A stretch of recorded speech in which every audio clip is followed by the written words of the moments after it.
Assalamualaikum warahmatullahi wabarakatuh. Kami dari kelompok 5, pengembangan video pembelajaran yang membahas materi tentang proses penyerapan nutrisi atau unsur hara pada tumbuhan. Video ini dibuat untuk memenuhi tugas mata kuliah fisiologi tumbuhan. Kelompok kami terdiri dari 7 anggota, yaitu yang pertama Ayul Farikoini, Elina El Maghfiroh, Irma Fadilah, Intan Nur Aini, Rosa Kurutul Aini, Li'aula Naula, dan Vini Zulfatul Maulidia.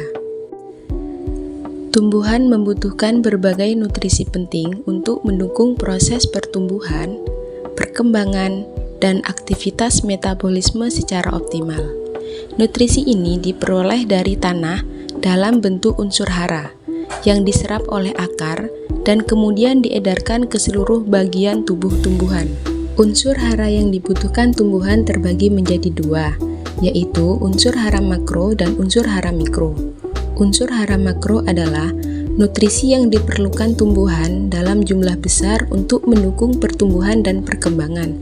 Contohnya yaitu nitrogen, fosfor, kalium, kalsium, magnesium, dan sulfur.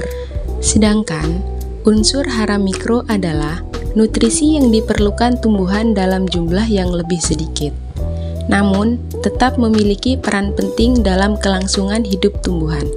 Contoh unsur hara mikro meliputi molibdenum, besi, seng, mangan, boron, dan tembaga. Umumnya, unsur hara diserap oleh tumbuhan dalam bentuk ion yang terlarut di dalam air tanah.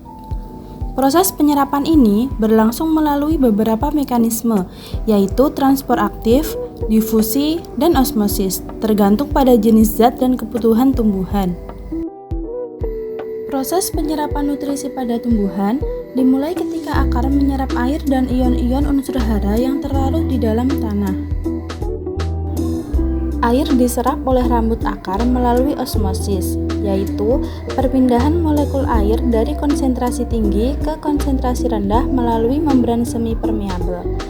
Sedangkan ion-ion unsur hara diserap melalui 2 cara, yaitu difusi dan transport aktif. Difusi adalah pergerakan ion dari daerah berkonsentrasi tinggi ke rendah tanpa memerlukan energi.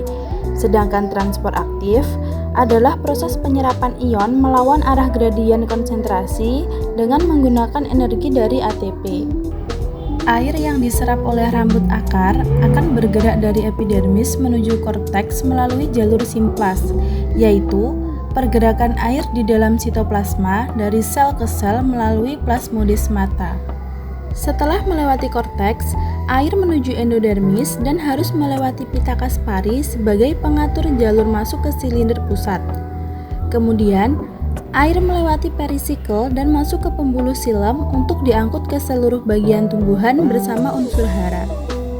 Ion-ion terlarut yang diserap oleh rambut akar akan bergerak dari epidermis ke korteks melalui jalur apoplas, yaitu jalur yang melewati dinding sel dan ruang antar sel tanpa masuk ke sitoplasma. Setelah sampai di korteks, ion-ion terlarut tidak bisa langsung masuk ke endodermis karena terhalang oleh pita Kaspari. Karena itu, ion harus berpindah ke jalur simplas. Jadi, ion yang awalnya bergerak melalui jalur apoplas akan berpindah ke jalur simplas saat mencapai endodermis agar bisa menembus lapisan tersebut. Setelah itu, ion akan masuk ke perisikel dan akhirnya mencapai pembuluh silem. Setelah mencapai pembuluh silem, air dan ion terlarut akan diangkut ke seluruh bagian tumbuhan, terutama menuju daun sebagai pusat fotosintesis. Terima kasih telah menonton video pembelajaran kami.